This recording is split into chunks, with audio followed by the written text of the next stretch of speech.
Okay, मेरे प्यारे बच्चों, today I'm gonna teach you the article writing, how to go ahead and write the article, okay, in a very prescribed manner, how to write an effective article writing. So let's go ahead and study about the article writing. That will help you to fetch very good marks in the examination. Examination point of view, board में ये 10 number का question for sure आएगा. आपकी language, आपकी writing style सब कुछ इसमें देखा जाएगा. So let's go ahead and see कि किस तरह हम article को लिखते हैं.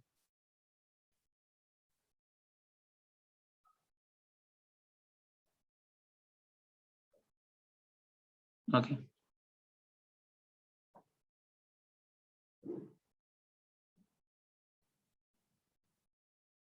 ओके सो चलिए पहले सबसे पहले मैं टॉपिक डाल देता हूँ कि हमारा टॉपिक आज का क्या है. And the topic for today is article writing.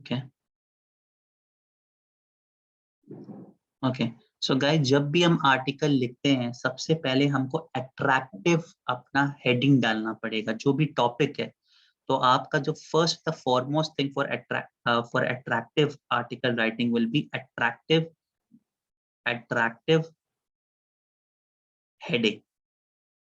ठीक है, हेडिंग किससे related to the topic. For example मैंने आपको दे दिया कि write an article on how to control pollution. तो आपका ये नहीं होना चाहिए article how to control pollution. आपको लिखना चाहिए कुछ इनोवेशन पैदा करके कि भाई मेरा जो आर्टिकल का हेडिंग है वो बहुत अच्छा होना चाहिए. So that's what I am saying कि आर्टिकल राइटिंग में the first and the foremost point is that the attractive heading related to topic. जो भी आपका टॉपिक होगा, ठीक है, फॉर एग्जांपल कोरोना वायरस है तो सीधे कोरोना वायरस मत स्टार्ट कर दो गाइस. कोई भी अच्छा टॉपिक सोचो. For example dos and don'ts of corona virus और may be corona virus and us, right, corona virus and environment, right. So that topic related to that particular thing should be very attractive. ठीक है, तो ये guys बहुत आप ध्यान रखेंगे.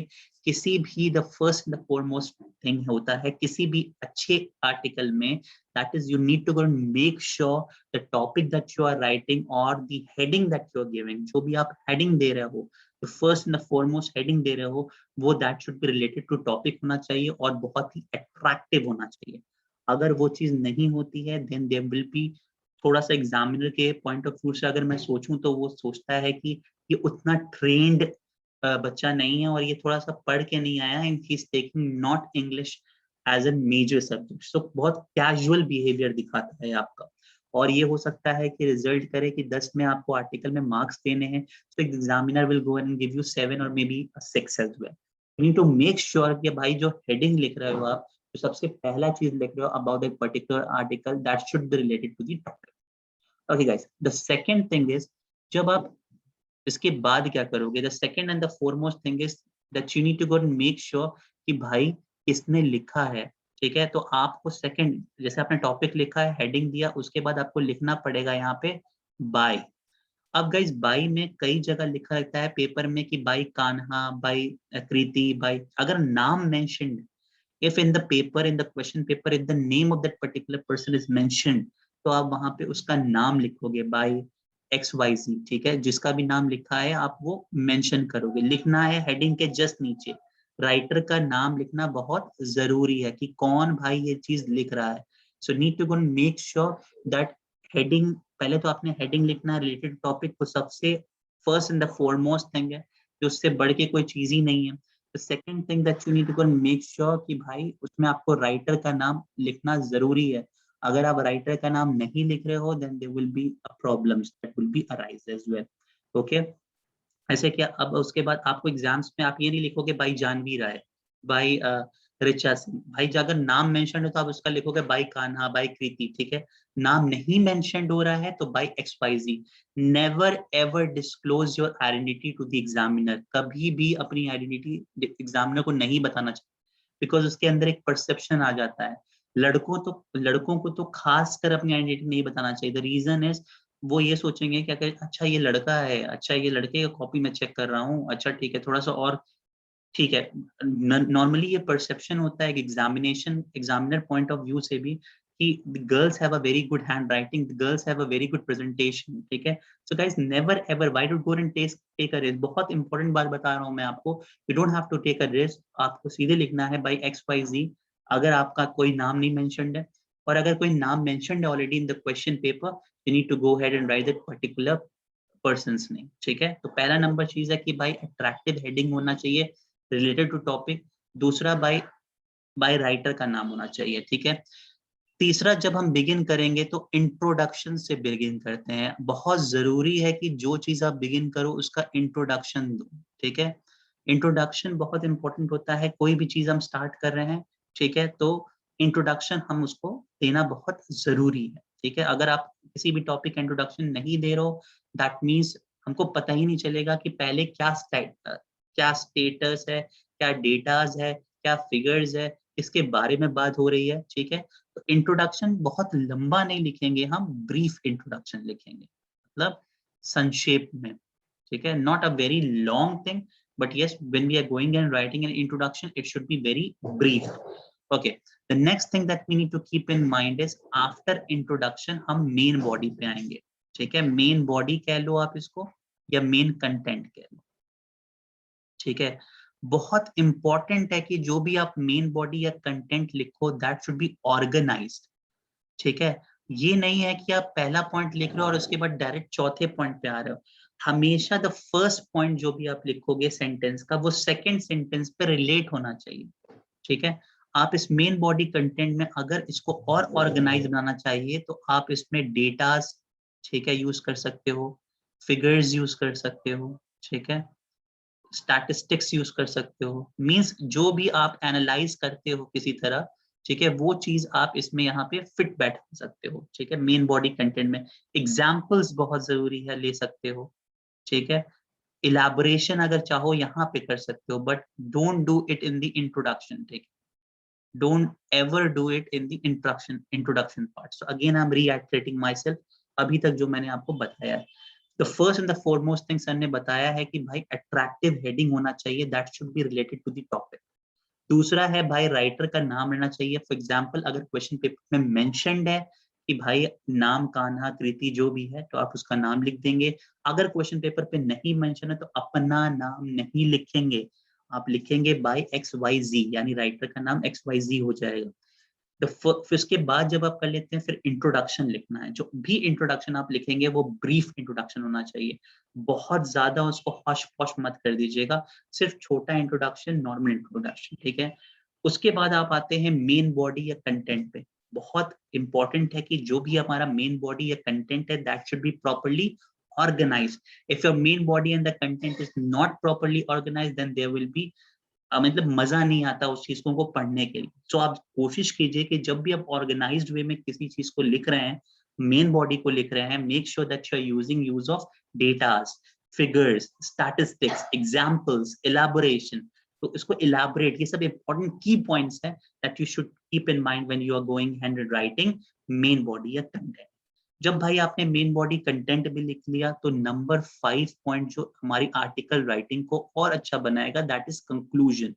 हमेशा लास्ट में एक मैसेज आप लिखेंगे या क्या एविडेंस है, ठीक है, कंक्लूजन और किस रिजल्ट्स पे पहुंचे। तो कंक्लूजन में बहुत इंपॉर्टेंट पार्ट है, रिजल्ट्स जरूर बताइए और आपका पर्सपेक्टिव क्या है, ठीक है, what's your suggestions, results and suggestions, ठीक है। I would strongly recommend in the conclusion part of article writing. किसी भी conclusion आप लिख रहे हो, anything that you are going ahead and writing about this particular thing, you need to make sure कि आप conclusion results जरूर दो, ठीक है। Again guys, I'm reiterating myself कि article writing में भाई attractive heading होना चाहिए, that should be related to the topic. Okay, the second and the foremost thing is आपको अगर राइटर का नाम mentioned है वहां पे तो you will go ahead and write by XYZ writer का नाम, ठीक है। मतलब फॉर एग्जांपल अगर कान्हा मेंशन्ड है, Kriti mentioned, you write by Kanha Kriti. अगर वहां पे कोई नाम नहीं मेंशन है तो अपना नाम नहीं लिखोगे, आप लिखोगे XYZ। तीसरा and the foremost important thing है इंट्रोडक्शन। आपको इंट्रोडक्शन देना बहुत जरूरी है, ठीक है, और बहुत ही संक्षेप में यानी ब्रीफ में ही आप इंट्रोडक्शन लिखोगे। The fourth important point is you need to go and make sure कि मेन बॉडी एंड कंटेंट में ऑर्गेनाइज्ड फॉर्म में आप लिखोगे। कभी भी ऐसा नहीं होना चाहिए मेन बॉडी और कंटेंट आप ऑर्गेनाइज नहीं लिखो। हमेशा ये कोशिश करना कि जो मेन बॉडी और कंटेंट लिखोगे वो ऑर्गेनाइज फॉर्म में होना चाहिए। तो fifth and the foremost important point is conclusions. तो तीसरा चीज लिखते हैं वो कंक्लूजन है, results.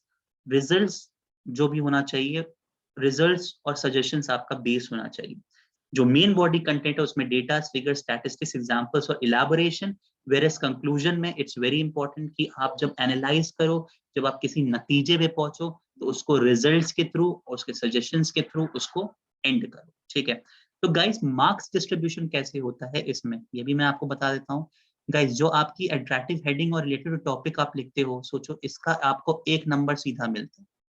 You get 1 marks directly for writing attractive heading. सोचिए कितना इंपॉर्टेंट है। उसके बाद आपने XYZ राइटर का नाम लिखा, you get straight away 1 marks. यहाँ पे राइटर का नाम लिखना जिस तरह आप लिखते हो वहां पे 1 नंबर मिलता है। इंट्रोडक्शन का आपका होता है 2 मार्क्स, तो इंट्रोडक्शन को ब्रीफली अगर आपने लिखा you get 2 marks. Main body जो होता है उसका मैक्सिमम मार्क्स होता है एंड यू गेट 4 मार्क्स। तो जो भी मेन कंटेंट आप लिखते हो मेन बॉडी का, उसको ऑर्गेनाइज्ड वे में डेटा, फिगर्स, स्टैटिस्टिक्स, एग्जांपल्स और इलैबोरेशन उसको एनालाइज किया जाता है और उस पे 4 मार्क्स हम देते हैं। और कंक्लूजन पे एट लास्ट अगेन हम देते हैं 2 मार्क्स। तो गाइस बहुत इजी डिस्ट्रीब्यूशन है दैट 1 मार्क्स आपको डायरेक्टली मिल जाता है अट्रैक्टिव हेडिंग लिखने के लिए, 1 मार्क्स आपको मिल जाता है जिसने लिखा है उसको लिखने के लिए, 2 मार्क्स आपको मिलता है डायरेक्टली फॉर एन इंट्रोडक्शन, ठीक है। जो आपने मेन बॉडी कंटेंट लिखा है ऑर्गेनाइज्ड वे में होना चाहिए, और जो 5th पॉइंट है कंक्लूजन, उसके रिजल्ट्स या सजेशंस आपको लिखना ही चाहिए। गाइस अब सर बात आती है कि सर आपने ये तो नॉर्मल चीजें बता दी आर्टिकल राइटिंग में जो कि हम अपने लिखते आए हैं, 10th में भी लिखा है, 9th में लिखता है, ये चीज हमको पता है। बट सर 12th में जब हम आर्टिकल राइटिंग लिखें तो और उसको किस तरह। गाइस हमेशा मेरी बात याद रखना, अगर आर्टिकल राइटिंग को और खूबसूरत बनाना है और ब्यूटीफाई करना है और पर्सोनिफाई करना है, so you need to go and make sure usage of similes and metaphors, ठीक है। गाइस अब जल्दी जल्दी मैं सही बता रहा हूँ कि मैंने आपको जैसे लैबर्नर टॉप बताई, ठीक है, मैंने द फोटोग्राफ बताई, तो ये दोनों जो स्टोरीज थी, सॉरी पोएम थी, that was based on metaphors. Metaphors का मतलब होता है किसी चीज को किसी से कंपेयर करना। फॉर एग्जांपल याद करना, लैबर्नर टॉप में जो मूवमेंट ऑफ द लैबर्नर है उसको कंपेयर किया गया है लिजार्ड से, स्लीक एज अ लिजर्ड। तो आपको भी किसी चीज को किसी चीज से तुलना करनी है और बढ़ा चढ़ा के उस चीज को दिखाना है, ताकि वो बार बार फोकस का एरिया हुआ, उसको बार बार लोग जाके देखें, बार बार जाके पढ़ें। जब तक आपका आर्टिकल लोग पढ़ेगा नहीं तब तक कैसे पब्लिश होगा। तो इट्स वेरी इंपॉर्टेंट कि आप यूज ऑफ सिमिलीज और मेटाफॉर्स पे बहुत ज्यादा फोकस करें, ठीक है। ये मेरा आपको सबसे नंबर 1 है कि किसी भी चीज को ब्यूटीफाई करने के लिए, ठीक है, इट्स वेरी मच इंपॉर्टेंट कि आप आर्टिकल को सिमिलीज और मेटाफोर्स का यूज करें। दूसरा है गाइस, मैंने देखा है कि कई लोग पूरा उसको पैनिक कर देते, कंजेस्ट करके लिख देते हैं। मतलब किसी ने इंट्रोडक्शन लिखा, फिर उसके बाद मेन बॉडी लिखा, कंक्लूजन लिखा, ऐसा नहीं। कोशिश कीजिए कि आप डिवीजन ऑफ पैसेजेस शुरू कीजिए। डिवीजन ऑफ पैसेजेस से क्या होता है कि पढ़ने में रीडर को बहुत मजा आता है, ठीक है। सो डिवीजन ऑफ पैसेजेस जो है that should be a very की पॉइंट। भाई इंट्रोडक्शन तो ठीक है, आपने एक पैराग्राफ लिख दिया, उसके बाद एक लाइन छोड़ दीजिए। चलिए लाइन मत छोड़िए, कोशिश कीजिए कि पैरा एंड हो गया है तो नेक्स्ट को मार्जिन से स्टार्ट करेंगे, ठीक है। जैसे मान लीजिए कि मैंने इंट्रोडक्शन लिखना किया और मेरा यहाँ पे केस खत्म हो गया। अब भाई मैं यहाँ से लिखना स्टार्ट नहीं करूंगा, मेन बॉडी लिखने के लिए मैं अगेन मार्जिन के बगल में आऊंगा, यहाँ मार्जिन के बगल में आके मैं फिर अपना मेन बॉडी लिखना स्टार्ट करूंगा। सो इट्स बिकम, अब यार मेन बॉडी जरूरी नहीं है कि आपने पूरा मेन बॉडी एक बार में लिखना। मेन बॉडी के अंदर कोशिश करो कि 3 पैराग्राफ्स आप डिवाइड करो, 4 पैराग्राफ्स डिवाइड करो, और मे बी 2 या 3 पैराग्राफ्स आप डिवाइड करो। So division of passages are very important. Division of passage एक आइडिया दिखाता है कि भाई बहुत सिस्टमैटिक बच्चा है जो ये चीज एग्जाम्स में लिख रहा है। So these are the very important और की पॉइंट्स है कि भाई डिविजन ऑफ पैसेजेस हमको रखना ही रखना है। Usage of similes and metaphors पे हमको ज्यादा फोकस करना ही करना है। आप देखेंगे जब आप इसको लिखना स्टार्ट करेंगे और जब आप मेटाफोर्स, सिमिलीज और डिविजन ऑफ पैसेज करेंगे, कितना अच्छा आपका आर्टिकल राइटिंग धीरे धीरे धीरे धीरे इंप्रूव हो जाएगा, ठीक है। अगर मैं इसको अब पीपीटी के थ्रू अगर आपको दिखाऊं, अगर आप चाहो तो इसका स्क्रीनशॉट ले सकते हो, ठीक है। These are the important aspects of how to go head and present attractive article writing. So number 1, article writing should be related to the topic होना चाहिए। राइटर का नाम प्लीज मेंशन कीजिएगा, इंट्रोडक्शन होना चाहिए, मेन बॉडी एंड कंटेंट आपकी होनी चाहिए जो कि बहुत ही ऑर्गेनाइज्ड वे में होना चाहिए, कंक्लूजन जरूर लिखें जिसमें रिजल्ट सजेशंस को लिखें, और बहुत सुंदर बनाने के लिए अगर आर्टिकल लिखना है तो आपको याद रखना है कि you should be using similes and metaphors and you should be taking division of passages in consideration. Okay,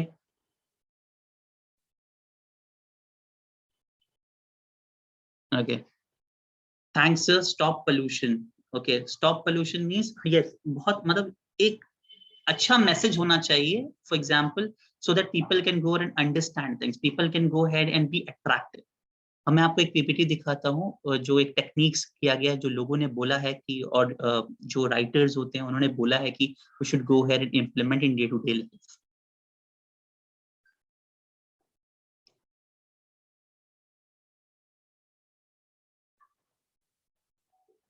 okay, so ये आप देख सकते हैं, ठीक है, I'll just make it big.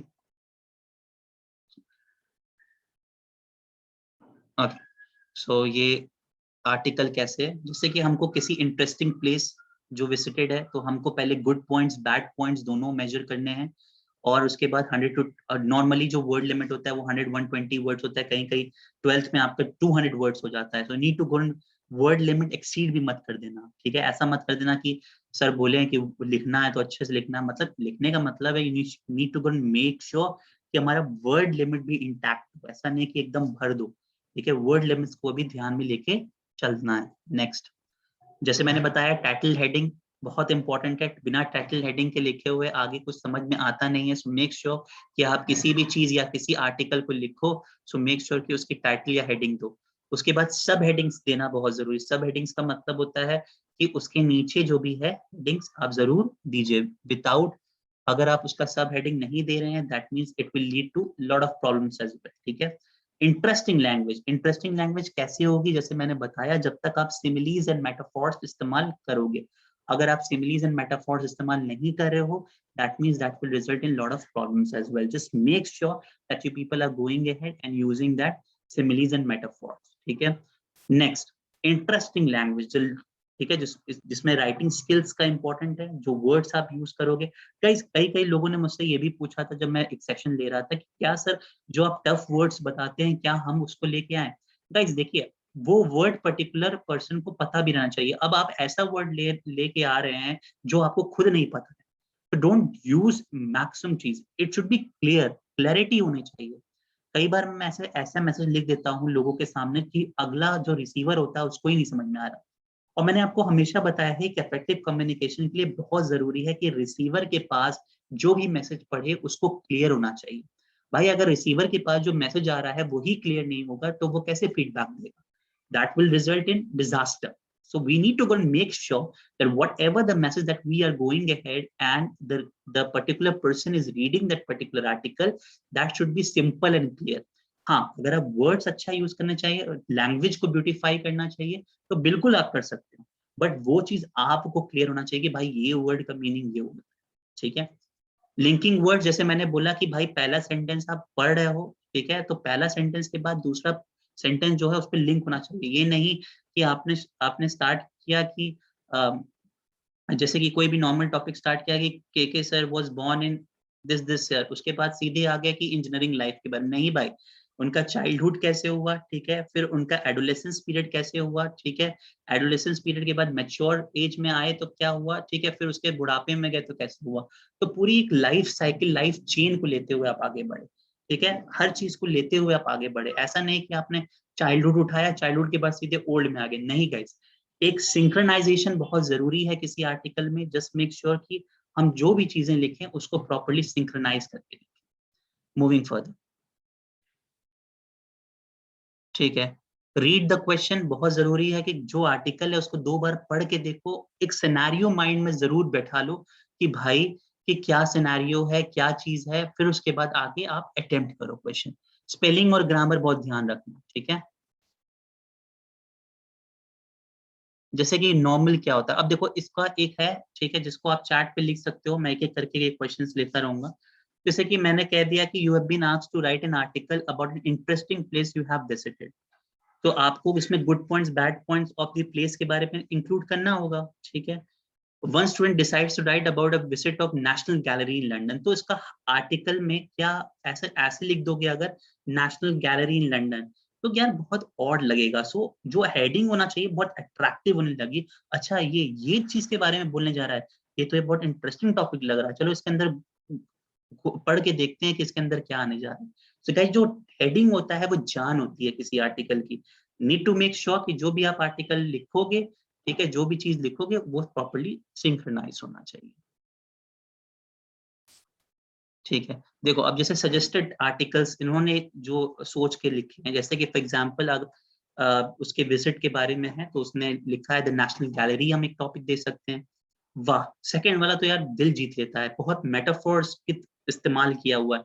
Life is short, art is long. वाह, life is short मतलब अपनी जिंदगी बहुत छोटी है और जो अपनी कला है बहुत बड़ी है। सोचो कितना प्यारा उन्होंने सोचा है हेडिंग की भाई। अब आप ये अगर आप एक ऐसा टाइटल यूज करोगे तो पढ़ने में भी मजा है, मेरा खुद मन करेगा मैं बार बार जाके इसको रीडिंग करूं। सो इट्स वेरी इंपॉर्टेंट कि life is short, art is long हम हमेशा बार बार जाके देखें। नेक्स्ट इज माई विजिट, बिल्कुल अच्छा है। Pleasure in art, very good. More than just, wow, this is again an interesting topic as well. More than just paintings, very good. The finer things in life, fantastic. The best art museum in the life. So these are the one of the suggested articles topic that we should keep in mind. सब headings के बारे में मैं बता चुका हूँ, ठीक है। गुड पॉइंट्स बैड पॉइंट्स के बारे में बता चुका हूँ। ऑर्गेनाइज यूज कीजिए। अब गाइस बहुत इंपॉर्टेंट होता है जब आप आर्टिकल लिख रहे हो तो verb, tenses, nouns, adjectives proper होना चाहिए। जनरली जब हम आर्टिकल लिखते हैं तो हम पास्ट की चीजें बताते हैं, तो हमें भी कोशिश करनी है कि जो भी सेंटेंस हम यूज करें वो पास्ट टेंस में करें, ठीक है। Yes, if we are going and using कोई भी चीजें, मतलब फॉर एग्जाम्पल हम कोई एग्जाम्पल दे रहे हैं, ठीक है, या डेली डेली एग्जाम्पल्स दे रहे हैं, you need to make sure कि जो भाई सेंटेंस लिख रहे हो वो प्रॉपर है कि नहीं है। ऐसा नहीं कि कुछ भी आके लिख देना, नहीं guys, you need to make sure कि tenses, grammar, verbs, adjectives, everything should be perfect. Even if you are going ahead and giving examples, if you are going ahead and reading anything, just make sure कि भाई जो चीज हम लिख रहे हैं that should not be boring for the reader. अरे मुझे देखो, teacher will read your article, if it's boring you won't get. देखो मैंने सबसे पहली पॉइंट जब मैं आपको वहां पे उसमें पेंटाप पे दिखा रहा था, मैंने लिखा कि टीचर के लिए सबसे बड़ी चीज इंपॉर्टेंट क्या है, वो आपको 6 या 7 मार्क्स देगा बोर्ड में। गारंटी देता हूँ कि आर्टिकल राइटिंग अगर 10 नंबर का है तो वो आपको सबसे कम नंबर क्यों देगा, वहीं पे देगा। So you need to go and make sure कि आपको चीजें बहुत इंपॉर्टेंट होती हैं कि आपको देखना पड़ेगा कि भाई हर चीज प्रॉपर होना चाहिए, ठीक है। लैंग्वेज प्रॉपर होना चाहिए, वेराइटीज आनी चाहिए, then only it will be very good. It doesn't resemble कि ये बोरिंग है, ठीक है। नेक्स्ट,